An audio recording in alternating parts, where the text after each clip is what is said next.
Life can be messy, but you don't have to figure it out alone. Hey, it's the Luskos. Join pastors and best-selling authors Levi and Jenny Lusko on Hey, It's the Luskos for honest conversations about faith, marriage, family, grief, ministry, and all the unexpected moments in between. You'll laugh, you'll be encouraged, and you'll be reminded that God is faithful through every season. It will always come back to Jesus in the end. That's right. Tune in to Hey, It's the Luskos with Levi and Jenny Lusko. Available now wherever you get your podcasts.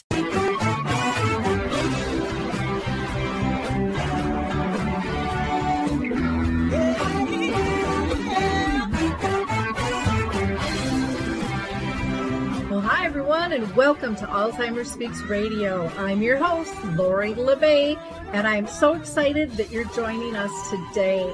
We are going to have a fascinating conversation, as usual, as we learn from people all around the world at all ages and stages of life. Stay tuned as we shift our dementia care from crisis to comfort. Here we go. What you think about, you will bring about dementia change. We will. Well, hi, everyone, and welcome to Alzheimer Speaks. I'm your host, Lori LeBay, and I'm thrilled you can join us today. We are going to be talking with a gentleman who has written a book about his, what he refers to as his 20-year safari with his dad and his Alzheimer's disease. And so Steve is an author who lives in Los Angeles. He's written 3 other books. I think we're going to find this story very interesting.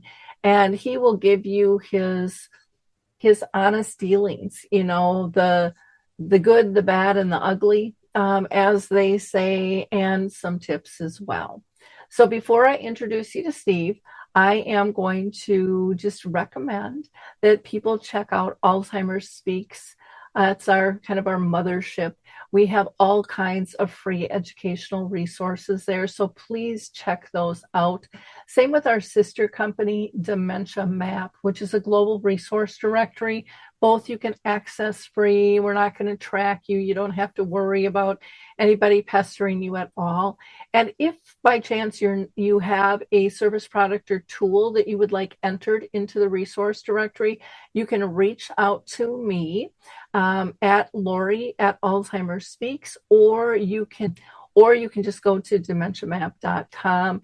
There's a big button right on the front page that will give you step-by-step directions on how to get listed there.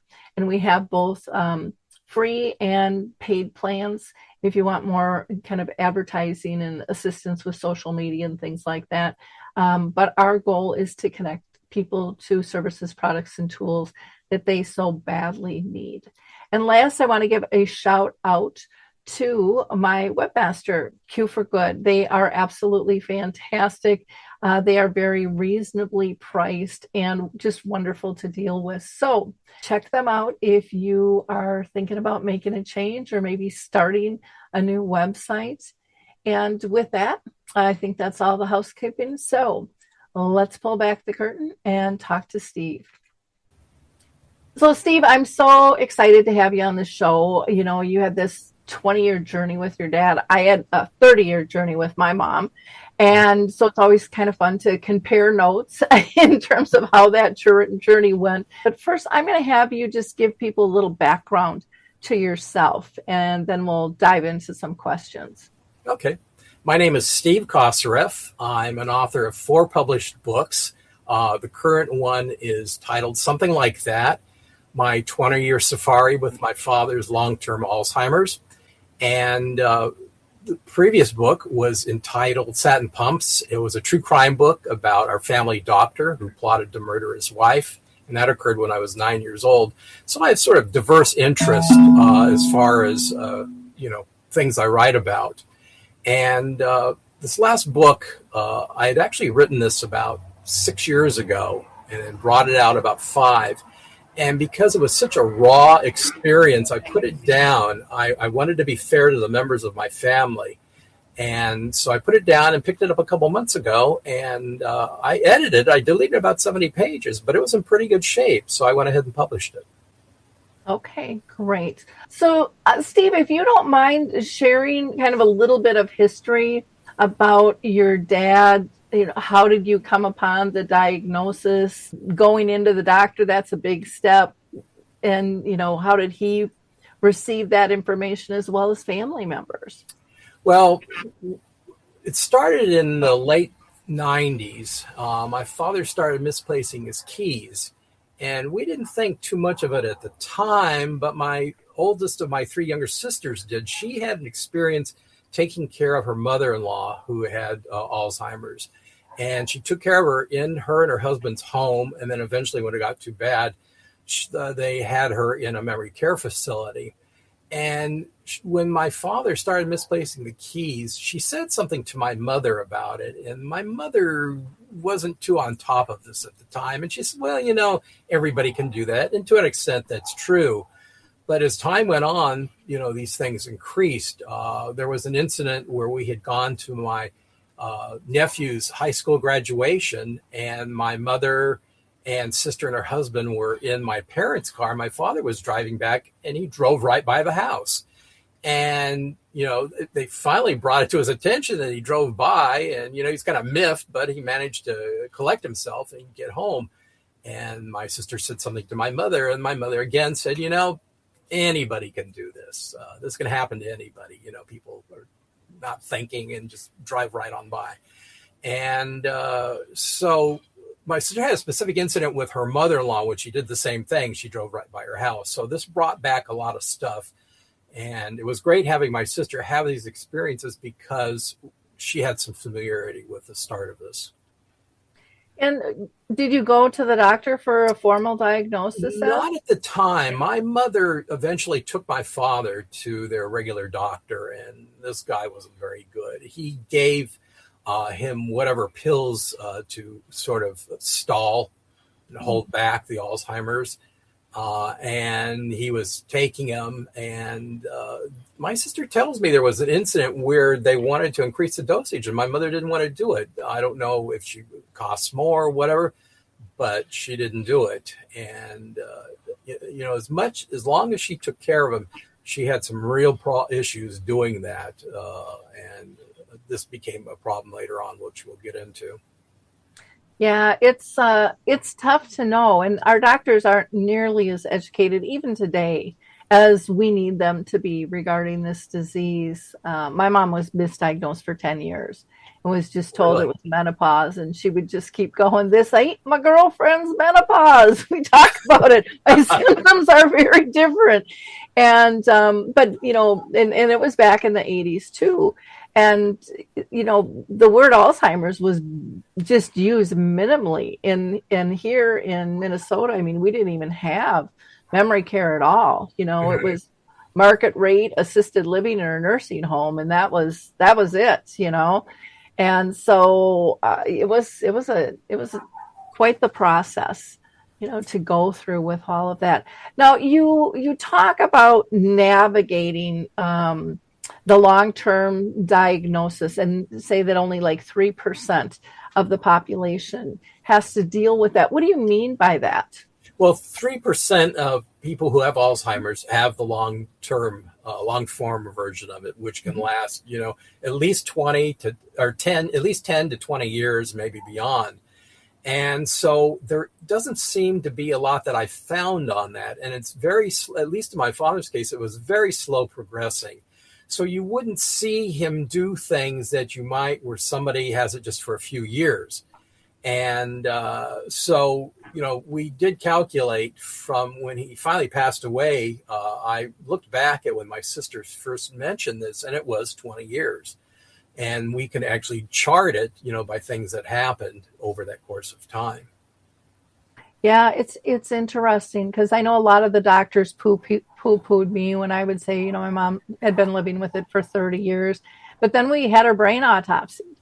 And I talked with one of our top neurologists here in Minnesota, Bill Fry, who he's the guy who came up with the nasal spray to get through the brain barrier and stuff. Mm-hmm.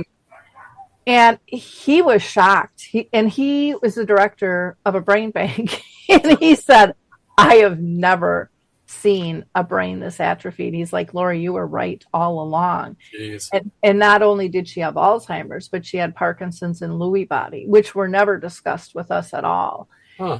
And but I think, I think she lived really well. And then towards the end, she had a little bit of tremor every now and then, but nothing consistent.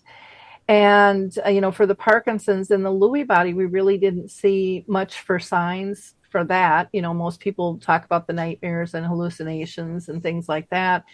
And her hallucinations, if you want to call them that, was kind of looking out the window and talking to people who had passed. Huh. And I really think that she kind of went through the veil and was talking. She was very calm. She was very happy. And I'm like, I'm not giving her drugs for that, just because other people might feel uncomfortable with that. Yeah. She wasn't having the night terrors and, attacking people and things that we hear about so often. So, I think, and this is just my personal opinion, I think that 3% we're going to find is very low, because the data they're going on is so misconstrued in terms of what people even have or when they got diagnosed. Mm-hmm. And, now they're saying more and more, by the time people get diagnosed, they've probably been living with it 10 years already, and small, subtle signs. And so I think I still look at Alzheimer's disease and all dementia as just such a baby disease that we know so little about. And that's why I love talking with family and people diagnosed, as well as the researchers and the medical professionals and all the businesses, because everybody brings different insights into this disease. And I think that is so important to gather. One of the things I found, which hopefully they've changed by now, but when my mom died, they could only pick one thing, to be listed. And I had to fight to have them put down Alzheimer's.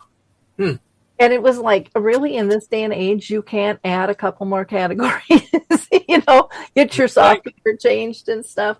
So I just think there's so much these conversations can bring out. And I appreciate you bringing up that stat, because it's something that people don't even think about with this disease. And I don't know if you hear this through your books and when we're talking or comments from people, but when I mention when I'm speaking 30 years, there's like it can't be that long. Excuse me. And people are so fearful of that. And I think a lot of it's because the doctors typically say the 5 to 7 years. Do you remember what you guys were told? Well, we didn't really get what I considered a good diagnosis, particularly from that doctor. And it wasn't until my mother passed away about 2 weeks later, I got a phone call from EMTs, and my father had gone in the backyard. We had an in-care person for a while in the house, and she went in to make dinner, and she told him to stay put in the patio. Well, he walked in the back. She didn't know this till she went looking for him. He had a ladder. He put that up against the fence, and he climbed up, and then he either fell over or jumped, but he ended up cutting his inside of his bicep pretty bad. So the ambulance came, took him to the hospital.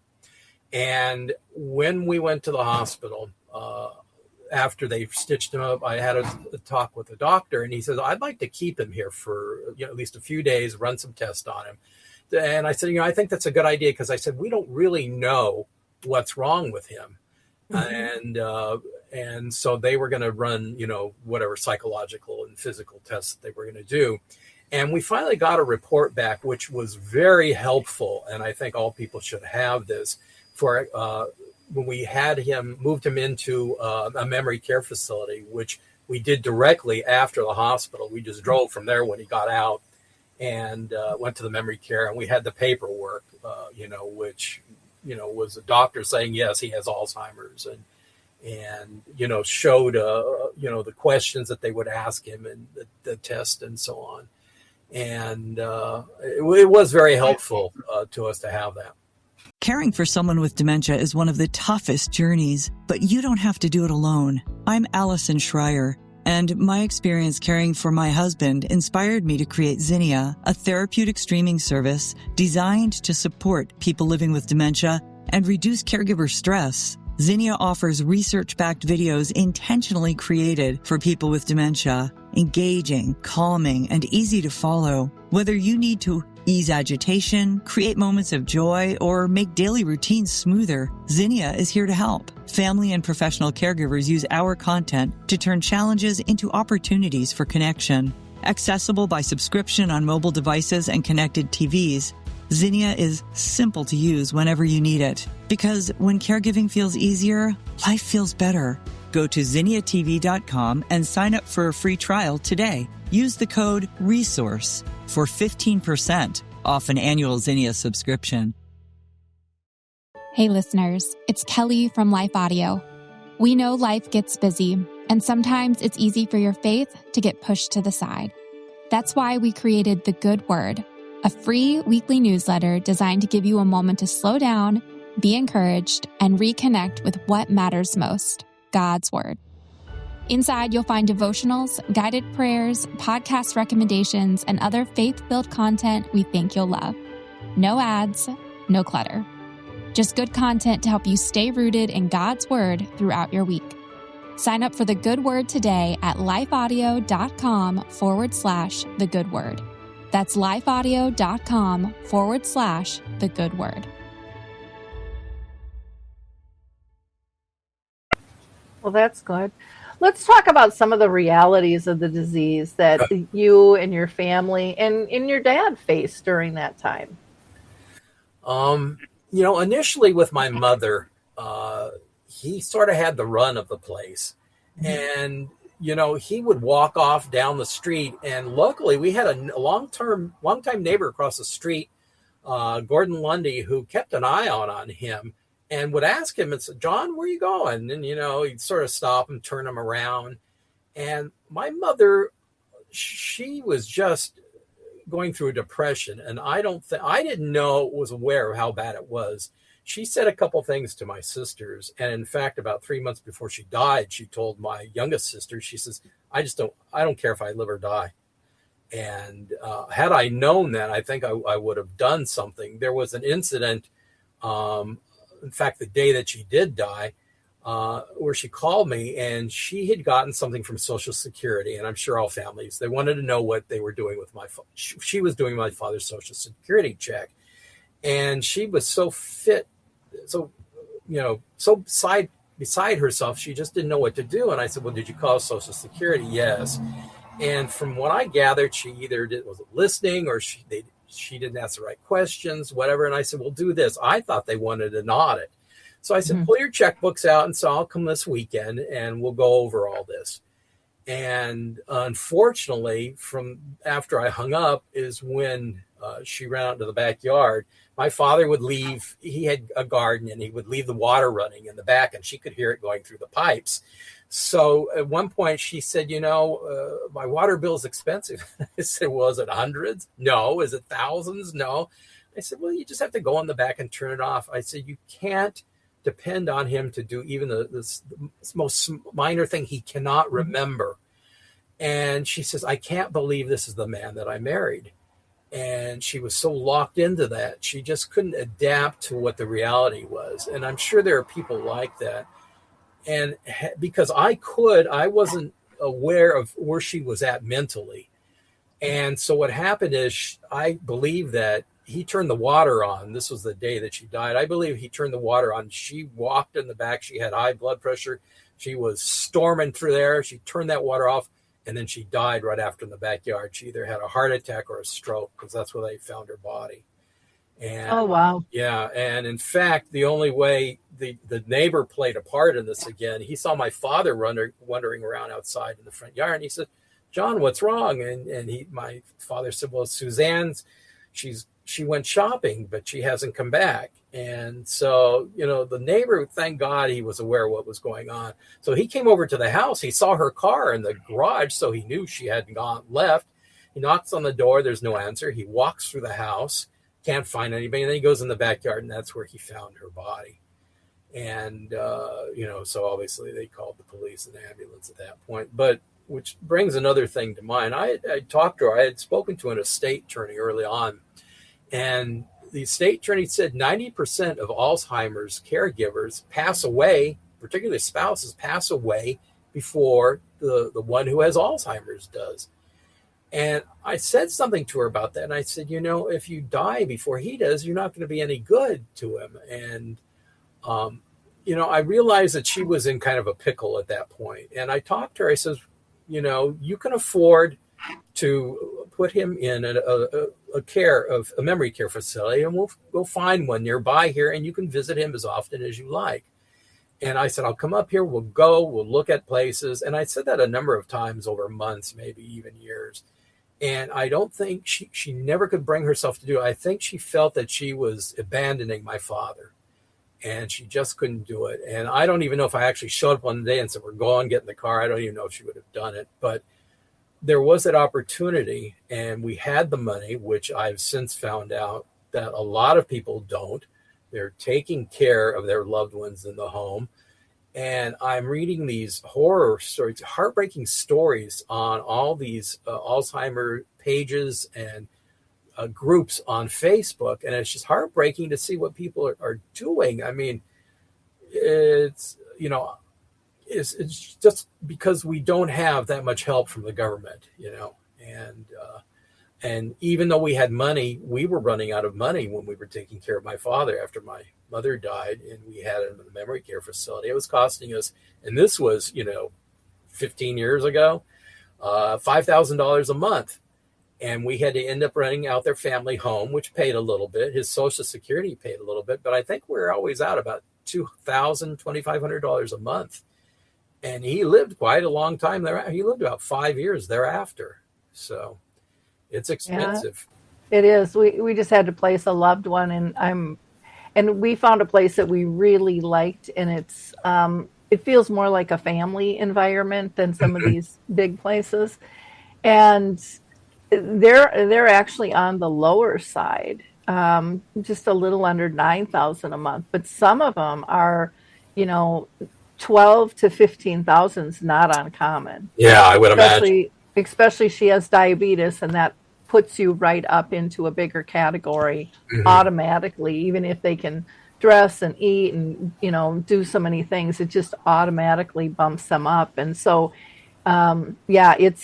it's a very, very, very expensive. And even if you think you have a lot of money, it goes very fast. Oh, yeah. I was handling, I was paying the bills at the time. And so I was trying to do some forecast ahead. And I told my sister, I said, we are running out of money here. And I said, we have to do something. I said, we may have to go to get some kind of help from the government. And at that point, and I don't know if this is any different now, if you did that, I think this was Medi-Cal, which is the California version of Medicare. If you went through Medi-Cal, you could only have $2,000 in your bank account. And I could never get an answer for the people that I went to as to why, when you had to pay, you had to have money in the bank account to pay the memory care facility. $2,000 was not going to cut it. And I never did get an answer as to, what we could do. I would have had to keep going through attorneys and so on to find that answer.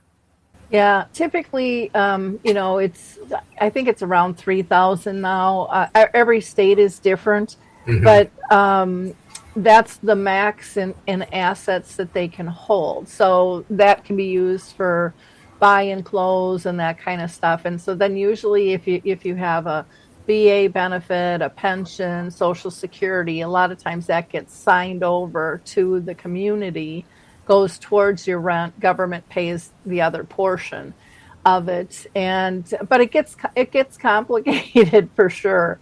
And they look back 5 years on how was all that money spent. And, if they have any qualms with it, then, then that conversation, I can't even imagine what it's like. I had to do that with my own parents. And I came in with a rolly cart with like 2 boxes with all the finances. And the woman goes, oh my gosh. And she's like, I've never had anybody this organized. And I'm like, well, you said you needed every in and out from every checking and savings and, all their assets and stuff. And I'm like, I'm not going to just know that stuff on the top of my head, and you're going to need proof of it all. So I just had all these 3-ring binders, and the only thing I didn't have was my dad's discharge papers from VA, and she goes, I'll get that for you. She's like, oh, don't worry. She didn't even send me through the hoop for that one. But I'm sure I've been a standing joke forever on that one. But it's like, it's the fear of God, and you're thinking when you're caring for them that you're doing everything right. And you think you saved every receipt. But, I've done my own taxes, and it's like, well, where is that receipt for the tires I bought for the car, or whatever it is, or the house improvement? And, things get misplaced and stuff. So, yeah, I was very paranoid. It took me a long time. My brothers had no idea how much work that was. I mean, it was just a massive, massive amount of work.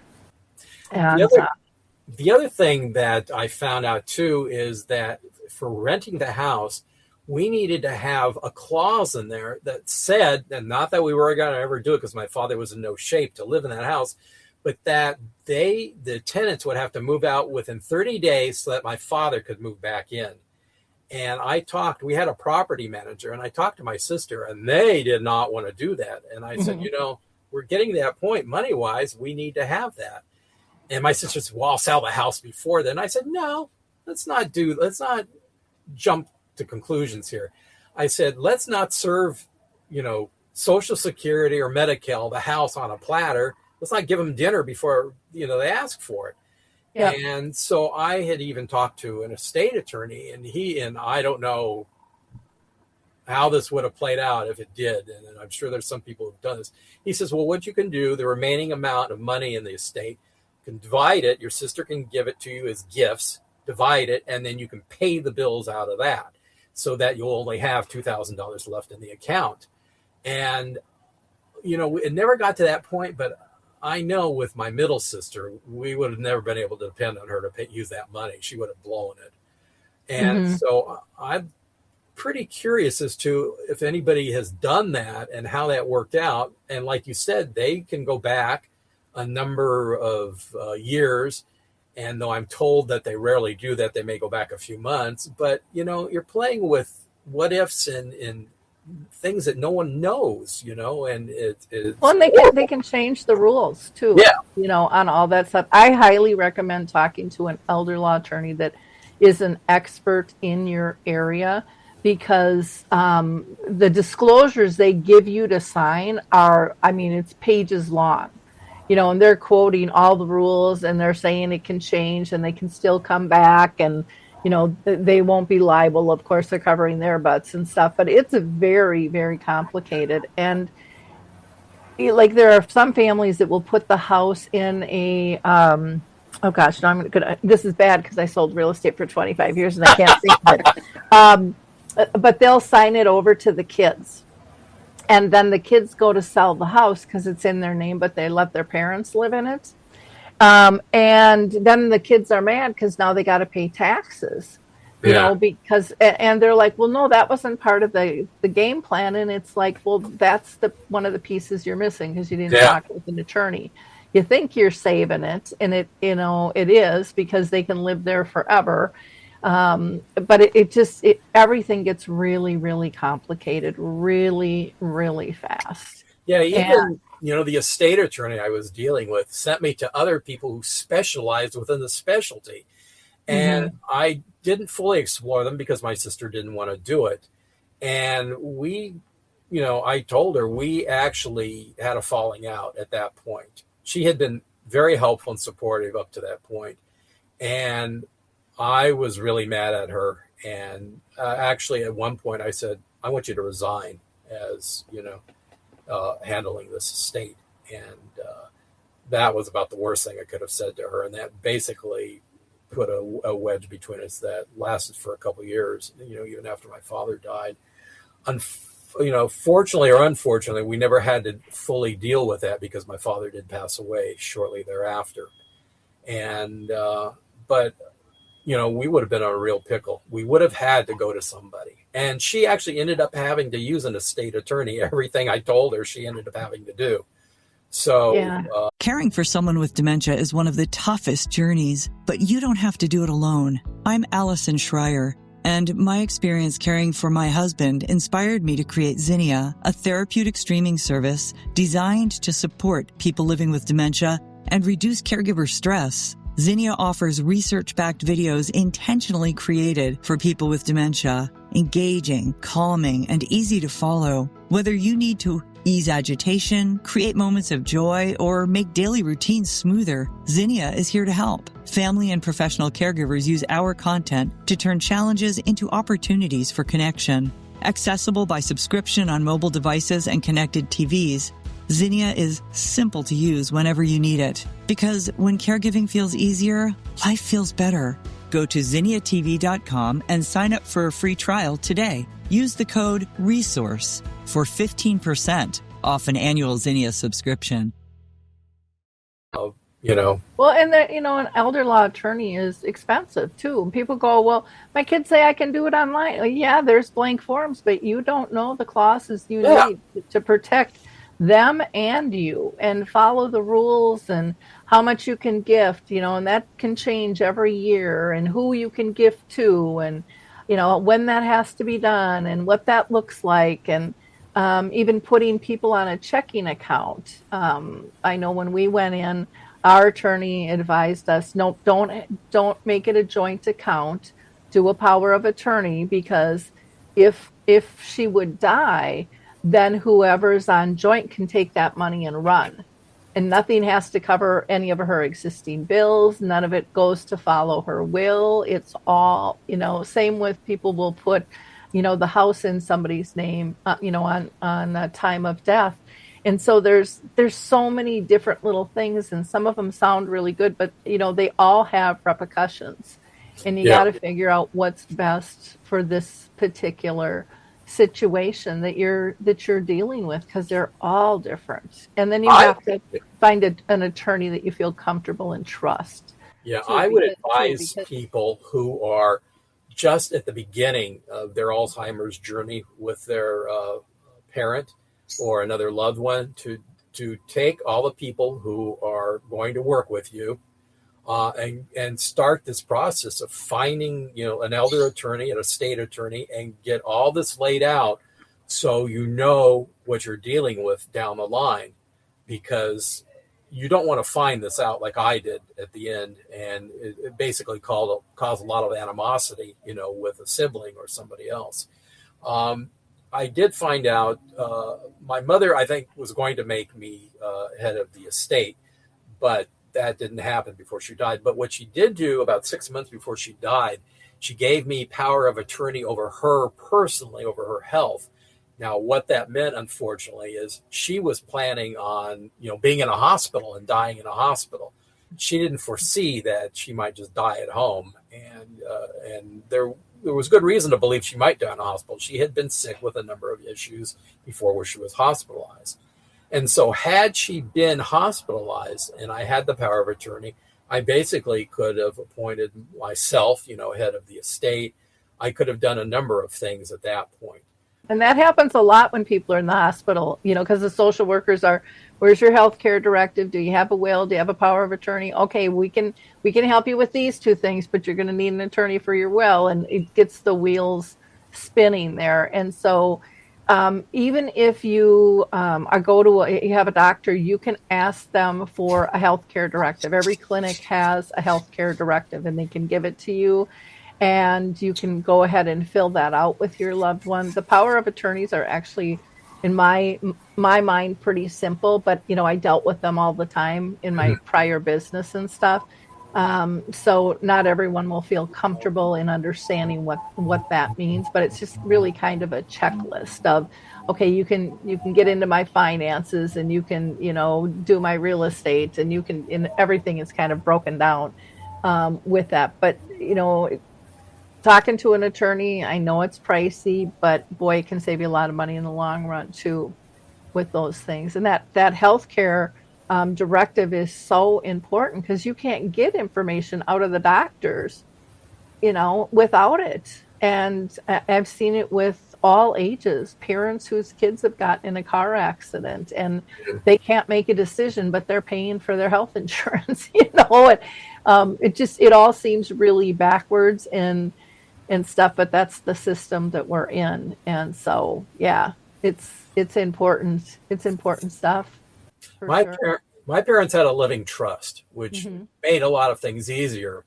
But unfortunately, they appointed somebody to head that up. Was a young woman who was a friend of my middle sister, and she ended up moving to Oklahoma, I think, to take care of her uncle there. So even before my mother died, my companion Paul and I were talking to my mother, and we said, you need to appoint somebody here because they're going to have to deal with all of this. And she said, oh, no, she says, Diana can come out and she can take everything, wrap it up in a couple weeks. And Paul said, no, he had just dealt with his father. And he said, we're looking at 6 months to a year before everything's wrapped up. Oh, and sometimes even longer. Longer, yeah. And as we found out, and it didn't, she just was like stubborn. She just didn't want to do it. So what this caused is when my mother died and we were left to deal with my father, we had to have access to money to pay not only the regular household bills, but for his care and whatnot. And so what I did is I initially, when my mother passed away, I'm the one that lived closest, I went over to the house and I found all their financials and pulled them all together and so on. And so I was initially paying bills, writing checks and using their credit cards to pay them. Now, my middle sister, who was the problematic one, I get a phone call from Bank of America one day, and they said, we have frozen your parents' Bank of America card and their accounts at Bank of America. And I said, why? And they said, well, you're not authorized. They said, well, you're not authorized to use them. And I said, no, that's a case. I said, my mother died. And I said, until we can get the transfer of who's going to head this estate, which would have been my oldest sister, she was second in line. I said, we need to be able to pay bills. And they said, well, basically tough luck. And I said something. I said, who called you on this? And I was pretty sure it was this one sister. And they wouldn't confirm it, but I knew who it was. And I thought, how could somebody be so cruel just to spite us? And basically, she loved our father. Why would she do this, to him? And because that's what she was doing. But she was full of herself. And, you really see your siblings as they truly are. Are they going to rise to the occasion, or are they going to sink to a level it's unbelievable? It's a lot of, I've seen families go through court systems, and it's a mess. It's so emotionally draining on top of trying to care, mental health wise for the person who is caring. It's very difficult. It's very, very difficult. I did end up going through court cases with her. I had to have a restraining order from her. Did this and that, and I recount these in the book. They're actually funny when you look back on them. The things she would go to my father's memory care facility, and she would coach him to say things. And she actually recorded him.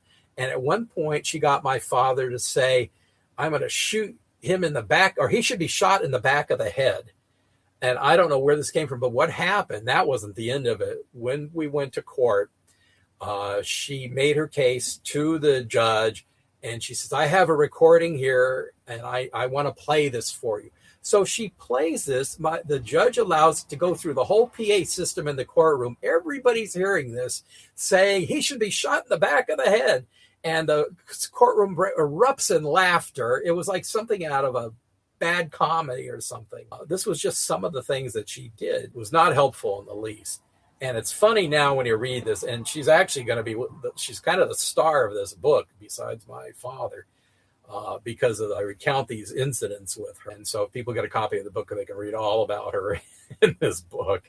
Yeah, it's interesting how family dynamics can shift really quickly when a parent, either passes away or is ill. And it happens on a dime in so many families. And every now and then I'll hear somebody like, oh, we didn't have that experience at all. We all get along. And I'm like, count your blessings, because you are not the majority out there. Anyways, not from what I hear. And I talk to people all around the world. And, it's just very, very interesting. Do you have any thoughts in terms of the cost to care, how to, you had mentioned about, going to the government and things like that. But did you guys find any tips or tricks? I know it's just draining. No matter how much money you have, it's difficult. And when you don't have enough, it's so disappointing. And, so often we look back at our folks too, thinking, gosh, they work so hard all their life, and everything is going to be stripped away. People will say that to me all the time. And it's so sad to see that happen. But it's the system we live in, and it's just going to get worse with these rising costs. Well, we were fortunate to the extent that my father was receiving Social Security. So we had that, which is I think about $2,000 a month. And my parents owned their family home, so we were able to rent that out, which I think we got another $2,000 a month. But that was a whole nother story, because the tenant in there was pulling some stunts. I did not look for the right property manager, and I was not able to legally hire them. I illegally hired them because I did not have authority to do it, but we were in a bind and we had to do something to start raising the money. So we were getting about $2,000 a month from that, but we were still out, about $2,000. And that we relied on. It was a savings that my mother had spent years building.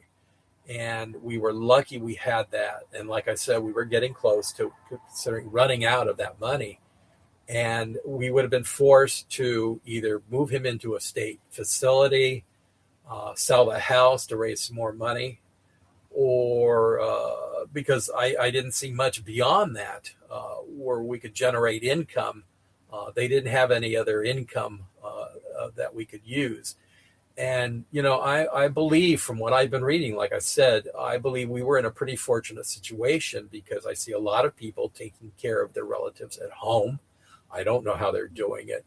I stayed with my father. My mother initially broke her hip several years before she died, and she was in a hospital and a recovery center for about 6 weeks. And I stayed with my father there at the house. And so I got a good taste of what she was going through, because he kept repeating things. Where is she? Was it my fault? And so on. And, I tried to engage him to distract him, but that didn't work very well. And there was one incident, and this is where the book gets its title. We had gone to pick up some stuff at a medical facility so that she could use the toilet and so on when she came home because of the broken hip. And we're driving in the car, and he starts talking about my mother's fall again. And he goes, Suzanne is my wife. And I said, yes, she's my mother. And he looks at me, pauses for a second. He says, well, then we must be related. And I said, yeah, something like that. And he thought for a second, he laughed. And it was so nice to have that moment. Yeah, those moments of laughter and joy are just, and as silly as they are, it just brings back that personality again. I think that's where you have to try and meet somebody, because he didn't, at one point, he didn't remember who I was. He didn't know he in fact thought I was a childhood friend of his at one point. And so, but the one thing the disease really never seemed to touch was his sense of humor. And so if you could engage that, it was healthy for both of you, I think. It seemed to bring him out of it. And you seemed to connect with the person that you thought you had lost. Maybe only momentarily, but, it really helped. And we were able to do that. So yeah, that's nice. I found that with my mom. Music played a big role that calmed her down and made her happy and things. And humor was always a big part of our family, and so that worked really well, reminiscing over stories. And again, then you have to not correct if they don't tell the story the way you remember it, because, ask any police officer, no one's going to tell the same story the same anyway. So just let them remember what's comfortable for them and go with that, and that can make such a huge difference. I don't know if other caregivers have had this issue, but there was a horrible memory from when he was a young man trying to intercede to make peace between his brothers and his father. And from what I gather, he used to tell this story, but not with the drama that later happened when he had Alzheimer's. And there was an issue over money. And my grandfather was kind of an old world guy. All the children gave him their money that they made, and it was kind of in a pot, and then he would dole it out or whatever. And the oldest of my uncles was getting married, and so he wanted his share of the pot. And there was some disagreement between him and my grandfather as to what his share was or whether he got all of it. But apparently he stormed out, the uncle stormed out, as did possibly some of the others. And my father was just really, it was just an event in his life that never left. And when he had Alzheimer's, he would actually relive this situation and break down crying. And it was horrible to watch. And this would happen quite regularly. Where he would always go back to this one spot. And I don't know if other Alzheimer's caregivers had dealt with something like this, but it was probably the worst thing about his Alzheimer's is that he would be haunted by this memory. Caring for someone with dementia is one of the toughest journeys, but you don't have to do it alone. I'm Allison Schreier, and my experience caring for my husband inspired me to create Zinnia, a therapeutic streaming service designed to support people living with dementia and reduce caregiver stress. Zinnia offers research-backed videos intentionally created for people with dementia, engaging, calming, and easy to follow. Whether you need to ease agitation, create moments of joy, or make daily routines smoother, Zinnia is here to help. Family and professional caregivers use our content to turn challenges into opportunities for connection. Accessible by subscription on mobile devices and connected TVs, Zinnia is simple to use whenever you need it. Because when caregiving feels easier, life feels better. Go to zinniatv.com and sign up for a free trial today. Use the code RESOURCE for 15% off an annual Zinnia subscription. And there might have been something that was triggering that memory, to bring it up. A lot of times, I know, like with my mom, she didn't recognize me or my brother. She thought my brother was her brother and not her son. And my brother was all offended. And I'm like, oh, she loved Uncle Chuck. You should, that's just a huge compliment. Just let it be at that. And if you look in the mirror, Mark, you look like Uncle Chuck when he was younger. I can see where the confusion comes from. And for me, she would say when she was, and she was living in a nursing home at the time, she'd be sitting with her friends and I'd walk in, and every single time, and she'd go, and there's my mother, and she takes such good care of me. And then there was like one little old biddy sitting off to the side that would never join the group. And she'd always, every time she would scream out, Dorothy, that's not your mother, that's your daughter. And then my mom would giggle and look at her and go, oh, I have Alzheimer's. And then the woman would get even madder, And my brother was like, why aren't you upset that she doesn't recognize you, especially all you do? And I said, Mark, you're forgetting. And this is where we were lucky in that situation. Her and Grandma did not have a good relationship. Her dad died when she was like 15 of a massive heart attack. And story goes that her mom kind of had a nervous breakdown, and she just took off and she traveled around the world, left my mom at home at 15. So my mom had some abandonment issues with her mom. And I said, somehow, some way, that's been healed. And I feel blessed to be part of that, to give her that comfort. And, I don't know how that happened. I don't know when that happened at all. But it was just like, I think part of it's in how we choose to look at things. But it's really important to know those negative triggers. And it could be music, it could be a scent, it could be words or a tone of a voice or somebody that looks like somebody, or it could be, a hallucination. I mean, there could be so many things, that could be causing this stuff.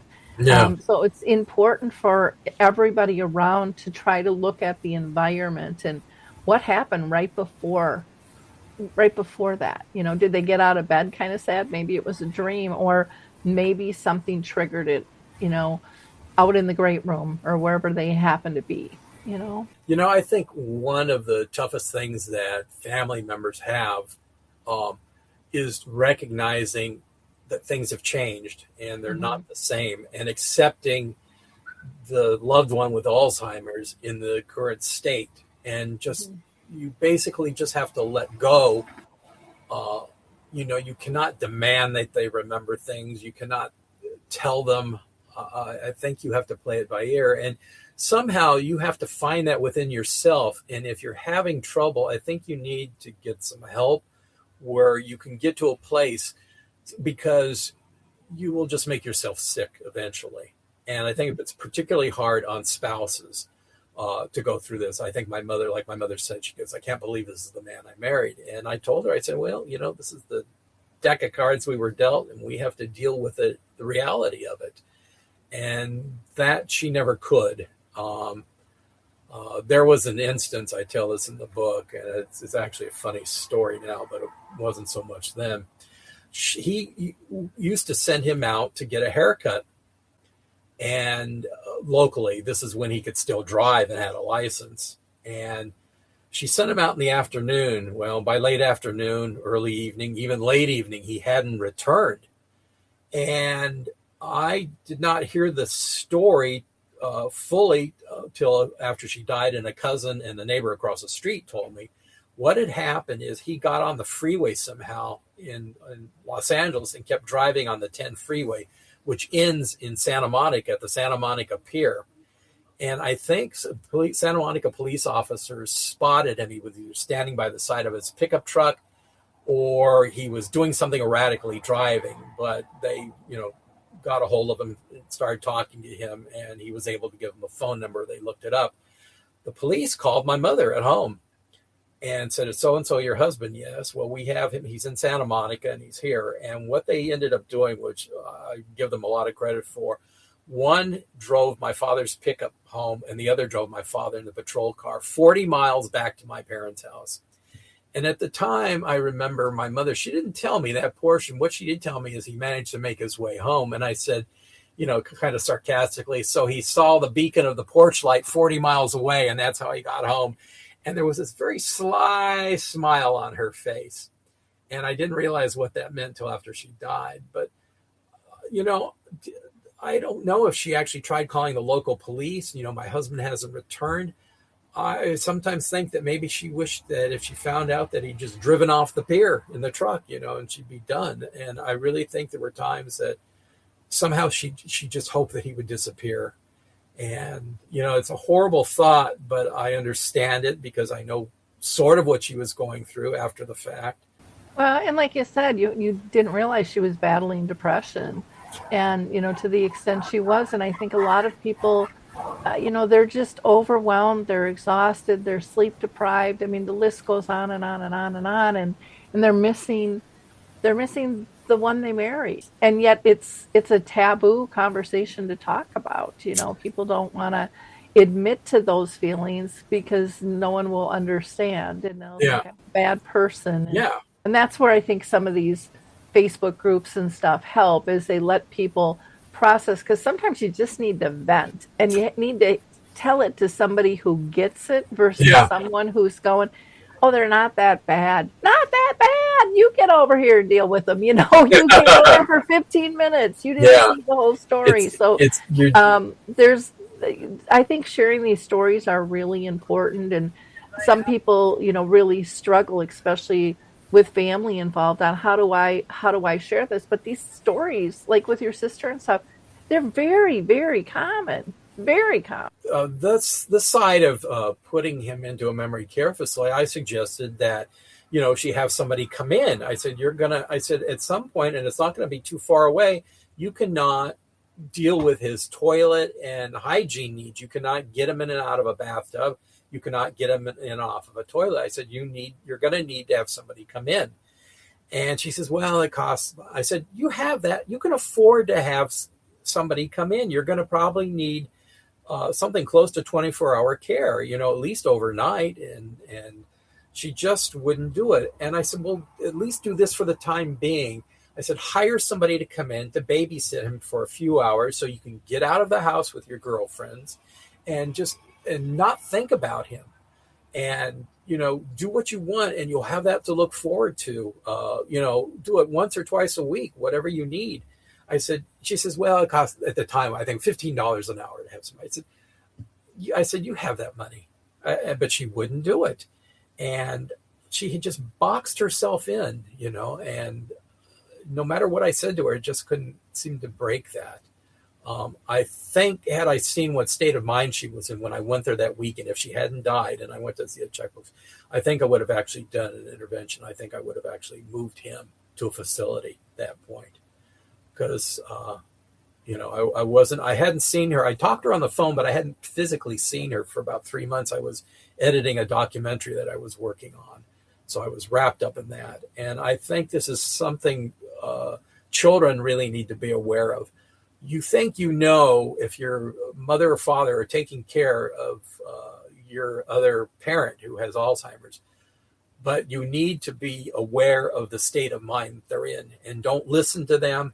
Actually go to the house and be aware of what they're doing. And if you need to do something, you need to intercede. You need to take care of them because you can't lose both parents like I ended up doing. Caring for someone with dementia is one of the toughest journeys, but you don't have to do it alone. I'm Allison Schreier, and my experience caring for my husband inspired me to create Zinnia, a therapeutic streaming service designed to support people living with dementia and reduce caregiver stress. Zinnia offers research-backed videos intentionally created for people with dementia, engaging, calming, and easy to follow. Whether you need to ease agitation, create moments of joy, or make daily routines smoother, Zinnia is here to help. Family and professional caregivers use our content to turn challenges into opportunities for connection. Accessible by subscription on mobile devices and connected TVs, Zinnia is simple to use whenever you need it. Because when caregiving feels easier, life feels better. Go to zinniatv.com and sign up for a free trial today. Use the code RESOURCE for 15% off an annual Zinnia subscription.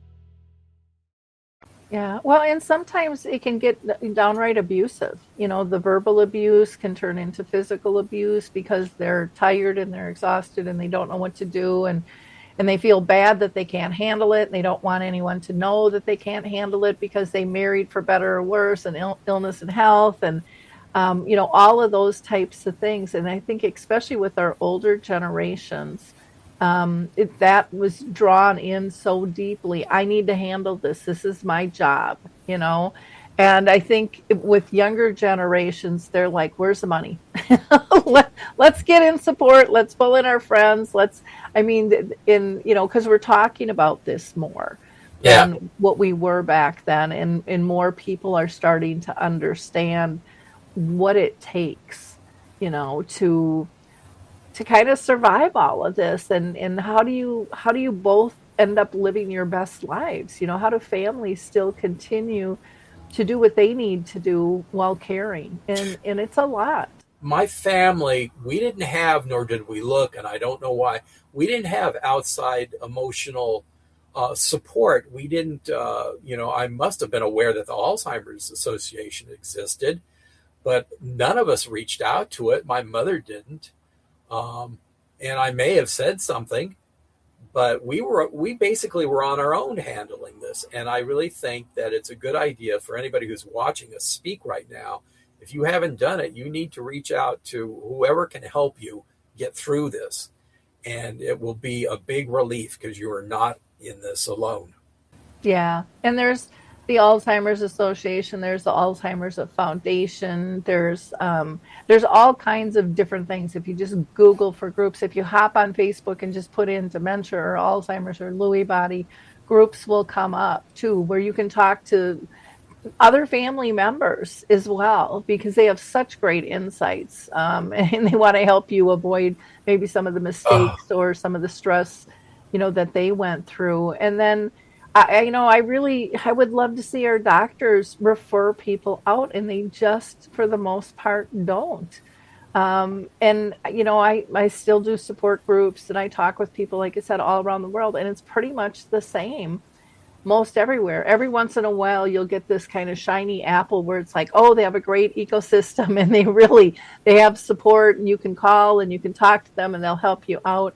There's the new CMS dementia plan that's out there. But again, you have to have standard Medicare. You can't have an Advantage, plus plan that won't serve you. And people don't know. They don't know it exists, and then they don't know the rules and how to find it, because they come up with this stuff, but they never seem to come up with a marketing budget to let everybody know these supports exist. And then in the state, there's leading age or AAA, or just put in, senior resources even.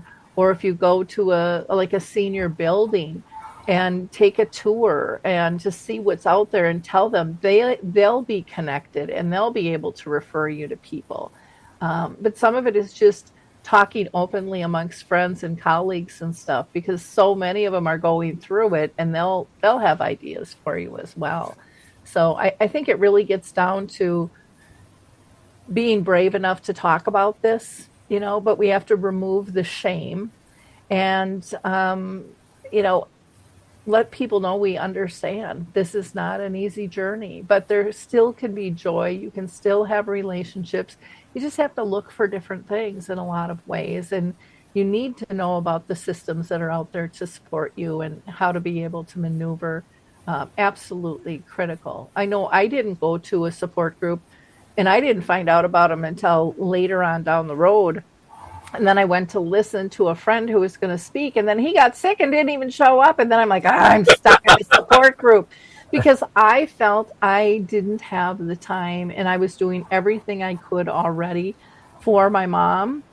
I never saw it as a resource for really me. I just saw it as another resource for her. And it's like, I just don't have the bandwidth. And then I was so thankful that I went, because it wasn't at all what I expected. And it was extremely helpful, for me. And so it's kind of funny, all those perceptions and stuff that are out there. Steve, we need to wrap up. Is there anything else that you want to talk about? Because I definitely want to get people information on, how to reach out to you and things. But is there any last tip or trick that you want to give people? No, maybe a little story about about when my father failed to recognize me. And the interesting thing is, there was one incident, and this was just a few weeks before he died. I had made a little video clip from our home movies, about 11 years of our home movies, and put it on Facebook. And I actually had it on my cell phone set, and I played it for him. And when he was watching it, he said he saw me as a little boy, and he said, "That's Stephen." And even though he couldn't recognize me as an adult, when he did that and saw me as a little boy, that sort of sealed it for me. That did it. That he was still aware of who I was. That's so important. And those little moments, I mean, they just stay with you forever, and they're just so critical, and you don't want to miss those, But let's say if you're dealing with somebody with, I have people who have dealt with frontal temporal lobe and even Lewy body, will say that they don't have the emotional connection sometimes to pictures. Not everybody, but for some. And, they'll look at a picture and they'll have no idea who it is, what it's about, or how they should even feel about it. So every person is different. So don't eliminate anything. Try it all. And just because it didn't work one time doesn't mean it's not going to work another time, because the brain, the body is going to be in a different space. And, we don't always react the same thing, the same way every time to something either. I would, when I would visit him, I would often take him out to lunch. And that was really great to get away from the facility because it was something close to normal, the two of us being in a normal environment.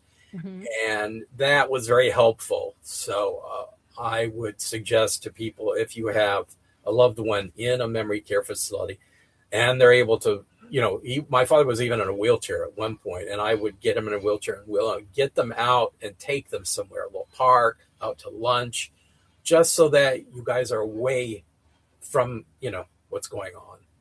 Yeah, you don't have all the distractions. Yeah. If you are going to take them out, and let's say you haven't visited for a while, you might want to ask what kind of foods they like, because do they need finger foods? Oh, Are yeah. they still using utensils? Yeah. Do I need to cut food up? My mom used to, she was hilarious. We went through a lot of different things because we used to go out to eat a lot. And so initially she could order from the menu. Then she wouldn't remember what she ordered from the menu, and then she'd be upset. And then we started going to buffets, and she really liked that. Well, then it got to the point she had 5 plates going. She'd put one down and she'd see something else, and it's like, okay, we can't do that. So we went back to the menu, and then I started saying, Mom, I can't decide. Well, if we get this and that, does that sound good to you? Would you split it? And I upped our odds of her being happy when the food came. And then she always felt like she was doing me a favor. And so the complaints went way down, and she was much more satisfied. And I think she wasn't as frustrated trying to read the menu that was probably more confusing to her. And, I could do the order and just say, now we're going to share, we need another plate, and she would kind of sit over there and giggle and stuff. So, it's making sure that your person, or even the location of the bathrooms and things like that. Yeah, there's a story in the book. I won't get into that, but there's a story in the book about a bathroom incident at the restaurant. But we didn't have that problem because he had dentures and he was limited with what he could eat.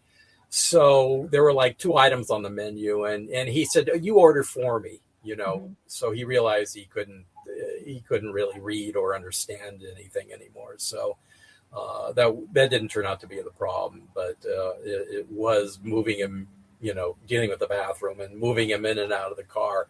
But it still was worth getting him out of the memory care facility and being able to spend some time together. Well, good for you. Good for you. Now, people can buy your book, something like that, on Amazon. And again, that is his 20-year safari with his dad and his Alzheimer's. You also have 3 other books. We'll point them to your page so that they can find your other books here as well. And you've also translated those into some different languages as well, so not just all English. We will give people your email, and then you're also on Facebook. And we'll also give you a mailing address, Old school, drop them a postcard or a letter. Everybody likes to get those. It's not bills. So. Let me know what you think of the book, Yeah. Don't forget that review either. Amazon. So in wrapping up, I always ask my audience to be a giver of hope. Like, click, and share. There's people in your sphere that need this information. They need to hear Steve's story, and they don't know where to find this stuff. And sometimes it's easier to listen about something before you make a decision to purchase something.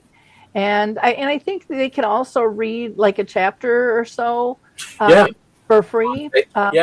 First 9 chapters. I think the book, people will find comfort in it because they'll see things that they're going through that we went through. And I also think they'll find some guidance because they'll be able to avoid some things that we didn't, know about.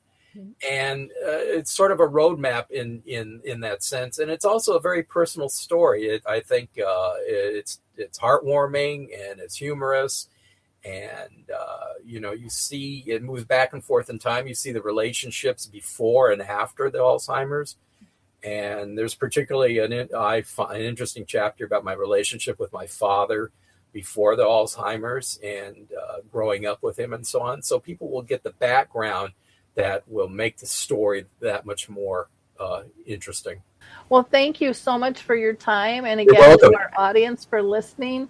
We always encourage people to check out Alzheimer Speaks and all of our free educational resources, as well as Dementia Map, where Steve is listed there as well. So thanks, everybody. Till next time.